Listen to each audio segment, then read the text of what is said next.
Hi everyone, welcome back to my channel. Today I'm going to go ahead and analyze a game that I played at the US Open in August 2021 in New Jersey. And I had the black pieces, and my opponent was 9 years old and is from Maryland, and his rating is in the 1000s. So let's take a look.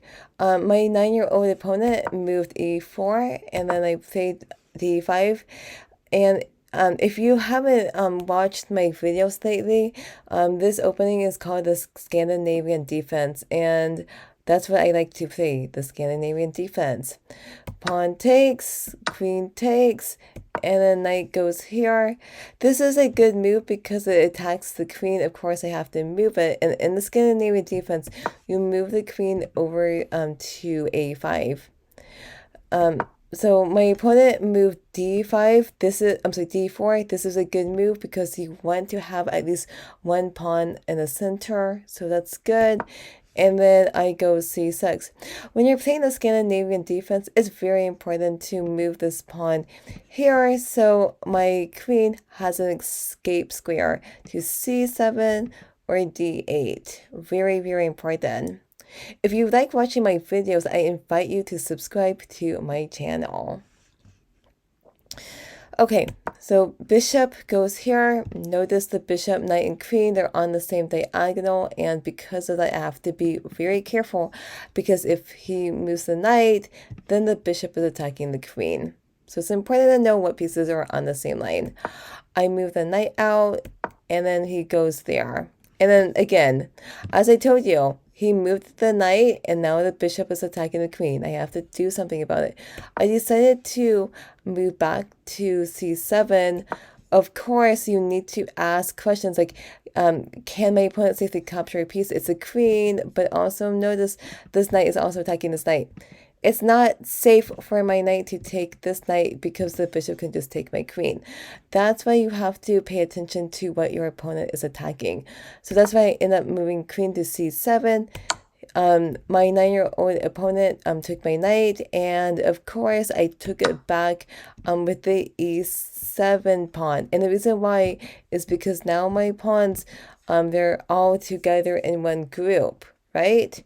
If I took it with the G pawn, notice that I've got 3 pawns here, but notice the h7 is all by itself. That's not very, very good.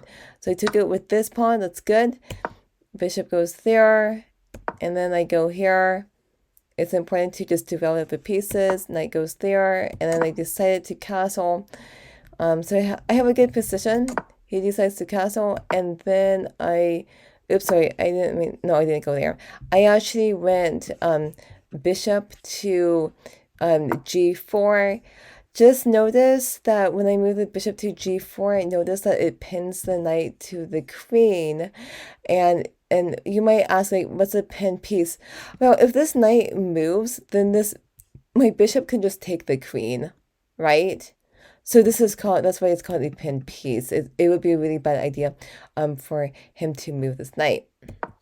So my 9-year-old opponent went h3, and I decided to go back so I can maintain the pin.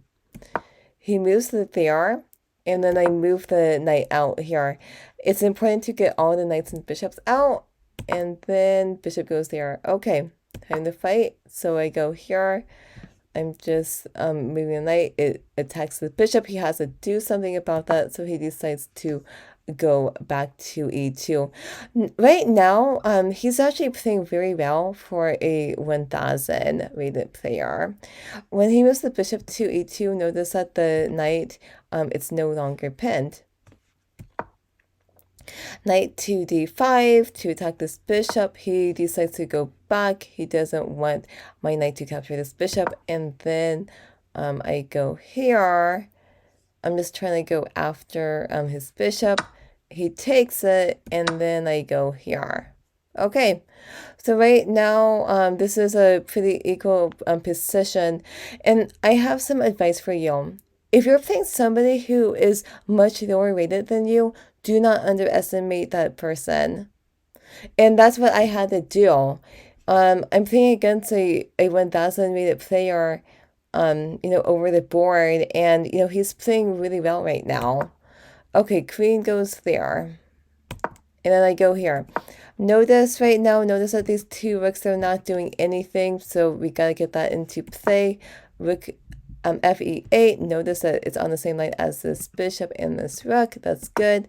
And then he goes there. I end up moving here. I don't know about this move, but I did it anyway. I also think that maybe rook over to d8. I also think that might be a good move because it pins the pawn to the queen. But anyway, I did go here. Okay, and then now he moves knight to g5. And I want you to really think about what's going on. Right now, yeah, this is crazy. He miscalculated.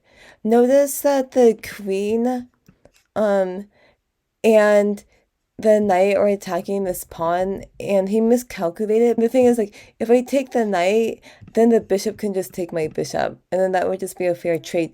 But I had to be very careful in this position. And do you see what the best move is? Okay. Okay, so what I end up doing is I end up moving the bishop back to g6, and this is a very good move because it does two things. First of all, it defends h7, and then the bishop is also attacking the queen, right? So he had to move the queen. He moved it over here, and then, but notice that now I can safely just take the knight, and that's what I did. So I thought it was very interesting, like the 1000 rated player, I thought it was a very interesting tactic, but he just miscalculated. And because of that, he ended up losing a piece that way. Okay, he goes there. I didn't want to take it, so I went here. Hey, let's get this bishop into play. He ends up moving this queen here, and then I moved here. I didn't want to take this pawn, because then this pawn on c6 would be weak. But okay, moving forward, move there, and then pawn takes. Notice the queen's protecting this pawn. He goes the queen goes there. This is a good move. He's actually threatening to take the pawn with his bishop, and then he's threatening to win a rook. Well, the win exchange. So I end up just moving pawn to a6. No big deal. He goes there, and then I go here. And now I am threatening to take this pawn, and then he ends up going here. And that's a defensive move. Okay. And then of course the pawn is attacking this bishop, so I end up going back. I do like my position, which is good. And then what I am doing, okay, so he goes there. Okay, that's fine. There. Okay, do you see what the idea is behind g6? The reason why I did that is because I wanted to go pawn to f5 to trap the bishop. And he saw that, so that's why he moved pawn to h4. So I ended up just taking it. It's nice to get a free pawn. Now the bishop's attacking the rook. He goes there. Okay. And then I moved pawn to f5. I like this move because right now this bishop is just not really good right now. So he ends up going here. See, this bishop has no good moves right now. I go here. Then it goes there. Okay, I go here again, and then I go here. Okay, so with this move, I am threatening to take this pawn, and that's important. Like you wanna threaten, move and make a threat. So my threat is bishop to d4, and if the bishop takes d4, then it's attacking the queen and the king at the same time. This would be very good for me, but he ends up going there. Makes sense. So I go here. It looks like to be on the second.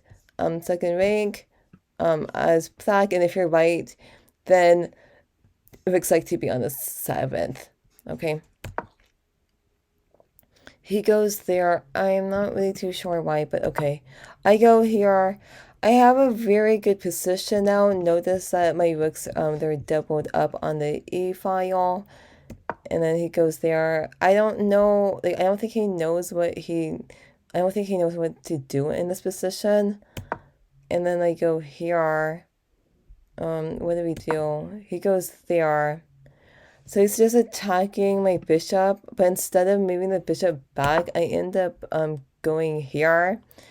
And then he resigned in this position. And I thought it was interesting that he did that. The queen, it's not trapped. I mean, the queen can go here, and then I mean, I guess that I can go here, but I mean, his position is falling apart right now. So he resigned. So I hope that you found this video to be helpful. I hope you can apply the same concepts in your own games.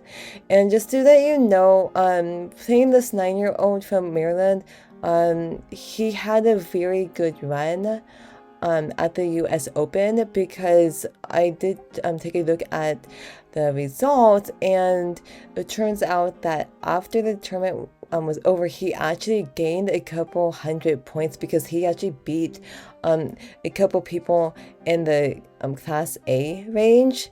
So I was very impressed at how he played throughout the entire tournament. So good for you, Michael. So again, if you like watching my videos, I invite you to subscribe, and I also invite you to be a channel supporter so you can get cool benefits. Thank you so much for watching, and I will see you next time. Okay, bye.